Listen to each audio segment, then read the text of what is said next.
काल अंधेरी इथं झालेल्या अपघातानंतर पुलांच्या सुरक्षेचा मुद्दा पुढे आलाय। गेल्या 15 वर्षांपासून एकदाही डागडुजी न झालेल्या बदलापूर स्थानकाजवळच्या पुलाचं स्ट्रक्चरल ऑडिट करण्याची मागणी रेल्वे प्रवाशांनी केली। बदलापूर पूर्व आणि पश्चिम या भागांना जोडणारा हा पूल रेल्वे आणि पालिकेने बांधला, पण पुलाला गेल्या 15 वर्षात एकदा साधा रंगही लावण्यात आलेला नाही। हा पूल वापराविनाच पडू नये, त्याचं स्ट्रक्चरल ऑडिट व्हावं अशी मागणी होते।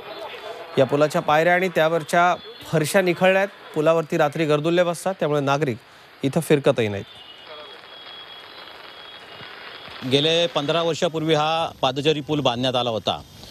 या ब्रिजची अवस्था अतिशय जीर्ण अवस्थेत झालेला आहे। 15 वर्षामध्ये या ब्रिजला एकदा सुद्धा रंगकाम किंवा कुठच्याही प्रकारचं देखभाल केली गेली नाही, मेंटेनन्स करण्यात आलेला नाहीये। आता हा जो ब्रिज आहे बदलापूरचा, तोही काही वर्षाचा पडीक आहे, त्याच्यावरून तर चालायची पण सोय नाहीये। चाललं तर हवेने माणूस उडेल अशी परिस्थिती आहे।